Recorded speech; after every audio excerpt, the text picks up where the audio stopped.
your money. Personal finance workshop on mutual funds on December 7th and 8th. Register now.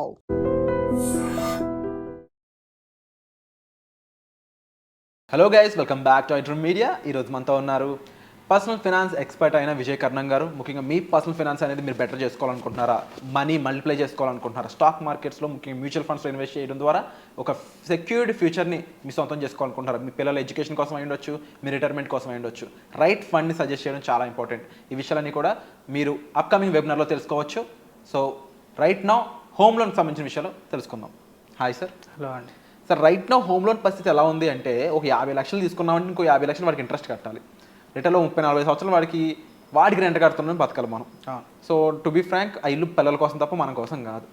కానీ home లోన్ని స్ట్రాటజికల్గా smart వేలో త్వరగా finish చేసుకోవచ్చు అని మీరు ప్రీవియస్ ఎపిసోడ్లో ఒకసారి చెప్తా ఉంటే నాకు దాని గురించి ఒక ఫుల్ ఫ్లెడ్జ్డ్ ఎపిసోడ్ ఉంటే బెటర్ అనిపించింది. సో దీని గురించి చెప్తారా? షూర్ అండి. మీరు ఇంతకుముందు 50 లక్షలు మనం హోమ్ లోన్ తీసుకుంటే మళ్ళీ 50 లక్షలు కడతామని అన్నారు కదా. 50 లక్షలు కాదండి, 3 times పెడతాం. అంటే ఇప్పుడు 50 లక్షలు తీసుకుంటే 1.5 lakhs కడతాం మనం లోన్. జస్ట్ 9% 30 years డ్యూరేషన్లో తీసుకుంటే 50 lakhs లోన్కి 1.5 crore కడతాం మనం. సో ఇక్కడ మనం లోన్స్లలో మంచి లోన్స్ ఉంటాయి, చెడ్డ లోన్స్ ఉంటాయండి. మంచి లోన్స్ ఏవి అంటే ఇన్ఫ్లేషన్ కంటే కొంచెం దగ్గరలో ఉండేటివి. అంటే ఇన్ఫ్లేషన్ మనకి 6 to 7% అంటే ఇన్ఫ్లేషన్ కంటే 1 or 2% ఎక్కువ ఉన్నది ఓకే, రీజనబుల్ లోను. సెకండ్ థింగ్, ఆ లోన్ నుంచి మనకి ఇన్కమ్ జనరేషన్ అవుతుందంటే కూడా మంచి లోనే.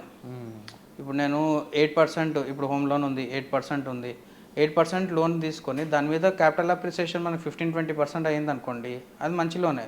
ఎందుకంటే 8% ఇంట్రెస్ట్ వచ్చిన ఇన్కమ్ ఇక్కడ పోయినా కూడా బ్యాలెన్స్ 7% ఉంటుంది కదా, అది మీ క్యాపిటల్ గెయిన్ కిందకే వస్తుంది అనమాట. అంటే థియరిటికల్గా మాట్లాడుతుంది. సో అది మంచి లోనే. చెడ్డ లోన్ ఎప్పుడవుతుంది అంటే మనం తీసుకున్న దానికి రేట్ ఆఫ్ ఇంట్రెస్ట్ చాలా ఎక్కువ ఉంది, దాని నుంచి క్యాపిటల్ అప్రిసియేషన్ లేదు, దాని నుంచి మంత్లీ ఇన్కమ్ లేదు. అంటే మీ క్యాష్ ఫ్లో అనేది స్టక్ అవుతుంది. ఎట్లా అంటే ఒక కంపెనీ కానీ ఒక చిన్న సైజ్ బిజినెస్ కానీ ఇవన్నీ మంచిగా ఎప్పుడు రన్ అవుతాయి అంటే క్యాష్ ఫ్లో కరెక్ట్గా ఉంటేనే కంపెనీస్ బిజినెస్ మంచిగా రన్ అవుతాయి. క్యాష్ ఫ్లో మంచిగా ఉంటే ప్రాఫిట్స్ లేకపోయినా కూడా కంపెనీస్ రన్ అవుతాయి.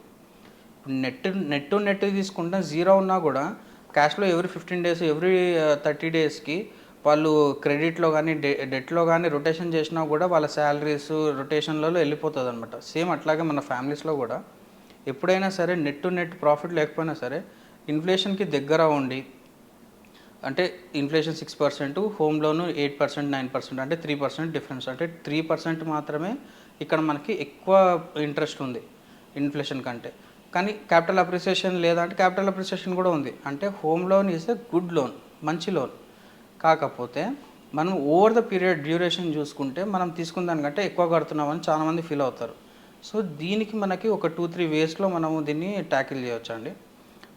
ఒక అజంప్షన్ చూస్తే స్లైడ్లో మీరు చూస్తే 50 lakhs ఎవరైనా హోమ్ లోన్ తీసుకున్నారనుకోండి, 30 years డ్యూరేషన్లో 9% రేట్ ఆఫ్ రిటర్న్లో చూసుకుంటే అతని ఈఎంఐ వచ్చేసి 40,000 పడుతుంది. సో 40,000 అతని EMI over the period of next 30 years కట్టాలి. యంగ్స్టర్స్ ఉన్నారనుకోండి, 40,000 ఇప్పుడు కొంచెం ఇబ్బంది కావచ్చు, డౌన్ ద లైన్ 40,000 ఇంపాక్ట్ తగ్గుతుంది. చాలామంది ఏమనుకుంటారంటే 40,000 ఇట్లా పెరుగుతూ పోతుంటుంది అనుకుంటారు, కానీ 40,000 పెరగదండి. 40,000 అట్లానే ఉంటుంది. మీ లైఫ్ స్టైల్ పెరుగుతుంది, ఇన్ఫ్లేషన్ పెరుగుతుంది, 40,000 వాల్యూ కూడా తగ్గుతుంది. సో ఈ లాజిక్ అందరు మిస్ అవుతారు. ఎందుకంటే అక్కడ ఇన్ఫ్లేషన్ మీకు 6% ఇన్ఫ్లేషన్ కూడా పెరుగుతుంటుంది. అంటే మీకు నెట్ చూసుకుంటే ఒక 3% మాత్రమే మీకు ఎఫెక్ట్ పడుతున్నట్టు. అయినా కూడా దాన్ని మనం చేంజ్ చేసుకోవచ్చు. ఎట్లా చేంజ్ చేసుకోవచ్చు అంటే, ఫస్ట్ ఆప్షన్ మనం 10% ఆఫ్ ద ఈఎంఐ ఏదైతే మనకి ఈఎంఐ కడుతున్నాం, ఇప్పుడు ఈ ఎగ్జాంపుల్లో 40,000 EMI per month, 10,000 of the EMI 4,000 rupees. 4,000 rupees equity mutual ఫండ్స్లో ఎస్ఐపి చేసుకోవడం will be the best option.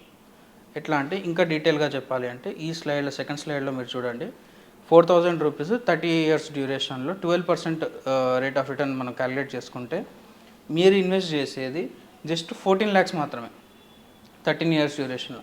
కానీ దానిలో రిటర్న్స్ ఎక్స్పెక్ట్ చేయగలుగుతారా? 1.27 CR వస్తుంది వాళ్ళకి.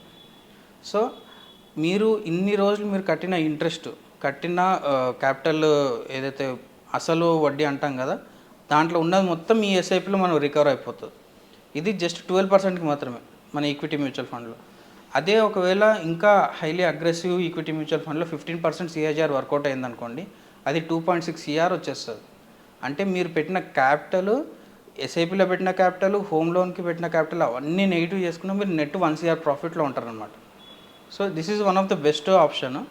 కానీ ఈ ప్రాసెస్లో ఫండ్ సెలెక్షన్, ఫండ్ రీబ్యాలెన్సింగ్, ఈ 4,000ని ఎట్లా యూజ్ చేసుకోవాలి అండ్ ఈ 4,000 వాళ్ళకి ఎంత ఇంపాక్ట్ అవుతుంది అన్నది కూడా మనం చూసుకోవాలి. ఇప్పుడు సపోజ్ ఒక పర్సన్ ఇన్కమ్ 60-70,000 ఉంది, దాంట్లో హోమ్లోనే మేజర్ పార్ట్ ఉందనుకోండి, ఈ 4,000 కూడా అతనికి బర్డన్ అవుతుంది. అందుకే నేను ఏం చెప్తాను అంటే, మీకు ఏదైతే హోమ్ లోన్ ఎలిజిబిలిటీ వస్తుందో బ్యాంక్లోకి వెళ్ళి అంతా తీసుకోకండి, అట్లీస్ట్ 60% మాత్రమే తీసుకోండి, 50 to 60% మాత్రమే తీసుకోండి. అంటే ఇప్పుడు నేను ఎగ్జాంపుల్లో 50 lakhs ఫ్లాట్ అని తీసుకున్నాను, 50 lakhs ఫ్లాట్ అని తీసుకున్నాను కదా, అంటే అతను యాక్చువల్గా ఎలిజిబిలిటీ 1 సిఆర్ ఉండాలి. 1 సిఆర్ ఉన్నప్పుడు 50 lakhs మాత్రమే తీసుకోవాలన్నమాట.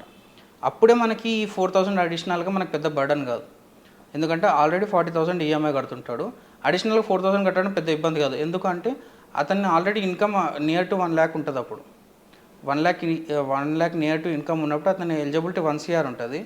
1 సిఆర్ ఉన్నప్పుడు నేనేమంటున్నా, 1 సిఆర్ తీసుకోకండి, జస్ట్ 50 lakhs మాత్రమే తీసుకోండి. అంటే మీరు పెద్ద పెద్ద ఇల్లులు తీసుకొని ఇబ్బంది పడే బదులు చిన్న ఇల్లు తీసుకున్నారనుకోండి, ఇట్లా ఫ్రీ ఆఫ్ కాస్ట్లో, అంటే ఓవర్ ద పీరియడ్ తీసుకుంటే మీకు ఇంట్రెస్ట్ ఇంపాక్ట్ పడదు, ప్లస్ ఎస్ఐపి రిటర్న్స్లో వచ్చిన దానికి దీనికి నలిఫై అయిపోతుంది అనమాట. ఇది ఒకటి. అండ్ నెక్స్ట్ ఆప్షన్ ఏంటంటే స్టెప్ అప్ ఎస్ఐపి తీసుకున్నారనుకోండి. ఫర్ సపోజ్ ఇదే 4,000 ఎస్ఐపిస్ 10% ఎవ్రీ ఇయర్ పెంచుకుంటూ వెళ్ళారనుకోండి, 1.5 సిఆర్ కార్పస్ అనేది అక్యుములేట్ అయిపోతుంది. అంటే 30 yearsలో క్లియర్ కావాల్సిన లోను 22 yearsకి మీకు క్లియర్ అయిపోయే ఛాన్సెస్ ఉంటాయి. ఇంకా ఒకవేళ ఎవరైనా అగ్రెసివ్ ఇన్వెస్టర్ ఉన్నారు, వాళ్ళకి ఇన్కమ్ పెరిగింది, 4,000 కాస్త 5,000, 10,000 అట్లా చేసుకున్నారనుకోండి, 30 yearsలో క్లియర్ కావాల్సిన హోమ్ లోను 15 yearsలోనే క్లియర్ అయిపోతుంది అనమాట. ఇట్లా డిఫరెంట్ స్ట్రాటజీస్ ఒక పర్టికులర్ లోన్కి ఏ ఫండ్ యూజ్ చేసుకొని దాన్ని తొందరగా రీపే చేయాలనుకునేది మనం డీటెయిల్గా డిస్కస్ చేసుకోవచ్చు అనమాట. That depends on their risk update plus దాని వాళ్ళ రిక్వైర్మెంట్. ఇప్పుడు అదే క్రెడిట్ కార్డ్ రిలేటెడ్ ఉన్నారనుకోండి, నేనేం చెప్తాను అంటే, మీకు ఎస్ఐపిస్ ఇవేవి పనిచేయవు. ఎందుకంటే 24% నుంచి 36% ఇంట్రెస్ట్ కడతారు క్రెడిట్ కార్డులలో. So at any given point of time, at any given cost, ఆ క్రెడిట్ కార్డ్ లోన్స్ మాత్రం క్లియర్ చేసుకోవాల్సిందే. వాళ్ళకి పిఎఫ్లో అమౌంట్లు ఉన్నా సరే, వేరే ఇక్కడ ఏ ఫిక్స్డ్ డిపాజిట్స్ ఏమున్నా సరే, ఫస్ట్ క్రెడిట్ కార్డ్ క్లియర్ చేసుకోవాలి. ఎందుకంటే అంత ఇంట్రెస్ట్ రేట్ పడుతున్నప్పుడు మీరు అది రీపే చేయలేదంటే మీ సిబిల్ కూడా ఎఫెక్ట్ అవుతుంది. వన్స్ సిబిల్ ఎఫెక్ట్ అయిందంటే వేరే లోన్స్ కూడా ఎలిజిబిలిటీ తగ్గిపోతుంది అనమాట. సో దాన్ని అంత డ్యామేజ్ చేసుకున్న బదులు ఫస్ట్ డ్యామేజ్ కంట్రోల్ చేసుకోవాలి. ఎక్కువ పర్సంటేజ్ ఉన్న లోన్స్ ఏమైనా ఫస్ట్ క్లియర్ చేసుకోవాలి. తర్వాత పెద్ద లోన్, అంటే ఇప్పుడు హోమ్ లోన్ అనేది బిగ్గెస్ట్ లోన్ మన లైఫ్లో తీసుకున్నది.